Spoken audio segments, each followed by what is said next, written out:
जब अंग्रेजी शासन था भारत के अंदर, तो अंग्रेजों ने राजगुरु भगत सिंह साहब को पीड़ित किया, उन्हें उनकी नींवें हिल गई थी। वही काम कल मनुवादी नेताओं ने, मनुवादी सत्ताधारी पार्टियों ने जो किया है, अब दिन दूर नहीं है कि जब चूल्हे हिलेंगी उनकी सत्ता की कुर्सी में। जनता आ रही है, सिंहासन खाली करिए 24 में। देखिए दिनकर जी की कविता है, करो सिंहासन खाली की जनता आने वाली है। बहुजन हिताय और बहुजन सुखाय समय बदला, वो बहुजन हिताय बहुजन सुखाय का नारा सर्वजन हिताय और सर्वजन सुखाय बन गया। तो जो बहुजन की बात थी वो मंदी हो गई। इस कारण मायावती बहन को सत्ता से उतरना पड़ा और मनुवादियों ने उस बात को कैश करके अपनी सत्ता में आ गए। बहुजन मूवमेंट 85-15 की जो लड़ाई वो अपने आप में सामने खूब प्रतिष्ठित हो जाए। चंद्रशेखर रावण ने एक चीज बड़ा बढ़िया प्रूफ किया कि हम चांदी का चम्मच लेकर पैदा नहीं हुए हैं, हम संघर्षों से पैदा हुए, संघर्ष किया, आगे भी करेंगे। इस वक्त मनुवादी सत्ताधारी पार्टियों ने उस संविधान को दरकिनार करके मनुस्मृति पे चल रहे हैं, जिससे 85% लोग शोषित हैं। आपके हाथ में लेटर है, आपने गृह मंत्रालय को जेट सिक्योरिटी की मांग की है, भीम आर्मी चीफ जो है चंद्रशेखर रावण के लिए कि जेट सिक्योरिटी की सुरक्षा मुहैया कराया जाए। अभी आप पुलिस कमिश्नर से भी मिले थे, इस पर क्या कहा उन लोगों ने, क्या आश्वासन दिया? गृह मंत्रालय में ये देख आए हैं, ये देश का दुर्भाग्य है, यहाँ नाचने वालियों को भी Z+ मिली हुई है, बाबाओं को Z+ मिली हुई है। भाई आप लोग अलग हो गए, इधर आ जाओ यार। प्रदर्शन होना चाहिए, लोकतंत्र है, क्योंकि लोकतांत्रिक प्रक्रियाएं है, पुलिस प्रशासन है संवैधानिक रूप से, क्योंकि बाबा साहब ने भी कहा था संविधान के साथ चलोगे बेहतर जीवन होगा। गलत हुआ, यूपी पुलिस लगी हुई है, गिरफ्तारियां हो रही हैं, लेकिन हाँ सवाल ये जरूर है कि अगर डर है आपको तो विरोध का एक तरीका होना चाहिए। राजनीतिक विरोध है, चुनाव लड़ो हराओ, ये विरोध का तरीका होना चाहिए। गोली और बारूद लोकतंत्र में कहीं से भी बेहतर नहीं है एक स्वस्थ लोकतंत्र के लिए। एक चीज मैं और आपके साथ सम्मिलित करना चाहूंगा। देखिए हमारे साथ भीम आर्मी के दिल्ली प्रभारी भी है, वरिष्ठ नेता है, जेट सिक्योरिटी की मांग हुई थी। एक घटना मुझे याद आ रही है, बहन मायावती, आप लोगों ने गेस्ट हाउस कांड को, तो हम ज्यादा उम्र वाले हैं, आपको बेहतर नॉलेज होगी। गेस्ट हाउस कांड हुआ था, मायावती का वो शुरुआती दौर था, उसमें वो अपने राजनीतिक कड़ को बढ़ा रही थी। कुछ लोगों को लगा कि मायावती है, राजनीतिक कद को रोक दो, गेस्ट हाउस कांड हो गया। लेकिन राजनीतिक जीवन में मैं बता दूं कि कैसे पटरियां बदलती है। वही गेस्ट हाउस कांड हुआ और मायावती एक बड़ी नेता बनकर देश में उभरी और कई बार मुखिया बनी और आज राष्ट्रीय नेता है। तो आज जिन लोगों ने हमला किया चंद्रशेखर रावण पर, कहीं ना कहीं आपके लिए मैसेज है कि आपने उस चिंगारी को हवा दे दी, राष्ट्रीय स्तर का नेता बनाया, अब तो लेवल ऊपर जा चुका है। बदलाव की कहीं बेला है क्या? हमला करके कहीं ना कहीं आपने वो ओहदा दे दिया, अब तो चर्चाएं बेहतर और होंगी। मैं इतिहास में लेकर जाता हूँ, जब अंग्रेजी शासन था भारत के अंदर, तो अंग्रेजों ने एक ऐसे देशभक्त राजगुरु भगत सिंह साहब को पीड़ित किया, उन्हें किस प्रकार से उन्हें तंग किया। तो उस तारीख को याद करो कि देश की वो अंग्रेजी शासक, उनकी नींवें हिल गई थी, क्योंकि जब पीड़ा जब दोगे आप अपने प्रजा को तो शासन हिल जाएगा। और वही काम कल माननीय चंद्रशेखर साहब के साथ मनुवादी नेताओं ने, मनुवादी सत्ताधारी पार्टियों ने जो किया है, अब दिन दूर नहीं है कि जब चूल्हे हिलेंगी उनकी सत्ता की कुर्सी में। जनता मालिक है सर, यहाँ as per constitution we the people of India. जनता मालिक है, जनता आ रही है, सिंहासन खाली करिए 24 में। देखिए दिनकर जी की कविता है, करो सिंहासन खाली की जनता आने वाली है।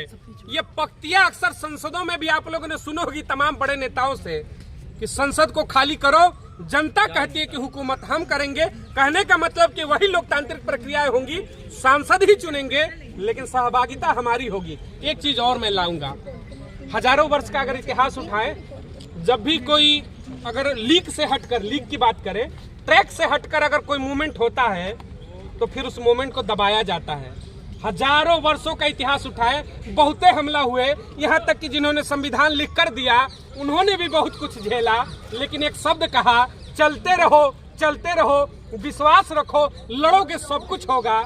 चलाओ गोलियां तो खत्म हो जाएंगी, लड़ने वाले खत्म नहीं होंगे। ये बाबा साहब ने अपने जीवन के कार्यकाल में भारत की जनता को एक मैसेज दिया कि मैंने जिस प्रकार मेहनत करके बहुजन मूवमेंट को SC ST OBC माइनॉरिटी के मूवमेंट को यहाँ तक लाए, उस मूवमेंट को आगे बढ़ाते रहना, चाहे गति तुम्हारी हल्की हो, उस मूवमेंट को चलाते रहें। और उसी मूवमेंट को आपके सामने जिस प्रकार आपने मायावती बहन जी की बात करी, मायावती बहन जी ने इस बात की चर्चा करी और आम जनता के बीच में एक नारा रखा, बहुजन हिताय और बहुजन सुखाय। उसके चलते वो 4 बार उत्तर प्रदेश की मुख्यमंत्री बनी। लेकिन जैसे जैसे समय बदला, वो बहुजन हिताय बहुजन सुखाय का नारा सर्वजन हिताय और सर्वजन सुखाय बन गया। तो जो बहुजन की बात थी वो मंदी हो गई। इस कारण मायावती बहन को सत्ता से उतरना पड़ा और मनुवादियों ने उस बात को कैश करके अपनी सत्ता में आ गए।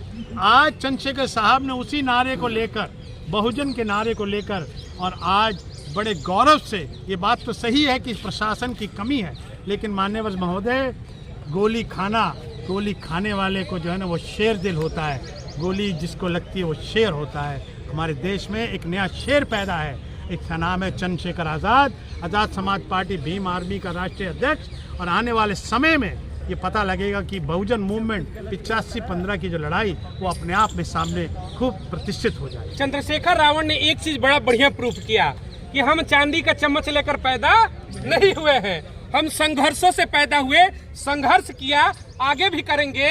कलकत्ता की जब बात करते हैं तो ममता बनर्जी ने सिंगूर का कांड हुआ, मात्र एक कांड टाटा नैनो प्लांट पर बिखरा कि आज मुखिया बन गई, राष्ट्रीय लेवल पर गई। तो इसीलिए मैं कहूंगा हमला है, निंदनीय है, लेकिन राजनीतिक दृष्टिकोण से अगर देखेंगे तो ये परिवर्तन की वो बेला है कि शायद अब उस ट्रैक पर ले जाएगी जिसका इंतजार 85% के मूवमेंट में आप लोग इतने दिनों से कर रहे हैं। 85% असलियत में देखा जाए, 85% का ये मूवमेंट भीमराव अम्बेडकर साहब ने चलाया।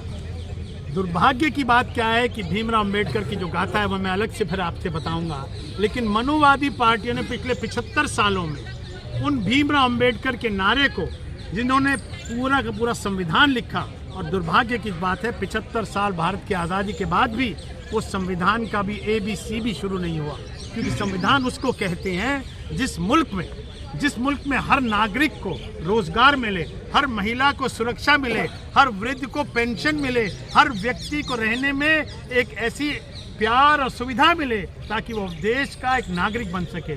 लेकिन दुर्भाग्य है कि इस वक्त मनुवादी सत्ताधारी पार्टियों ने उस संविधान को दरकिनार करके मनुस्मृति पे चल रहे हैं, जिससे 85% लोग शोषित हैं।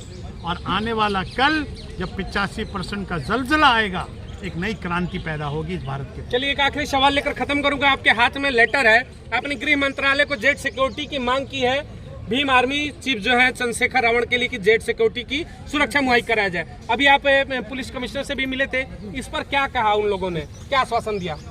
सर, हम गृह मंत्रालय में ये देख आए हैं कि देश का दुर्भाग्य है, यहाँ नाचने वालियों को भी Z+ मिली हुई है, बाबाओं को Z+ मिली हुई है। नहीं, इसमें आपको क्या कहा गया जब आपने मांग किया कि हमारे मुखिया के ऊपर हमला हुआ, क्या कहा गया जिस संबंधित अधिकारी से आप मिले?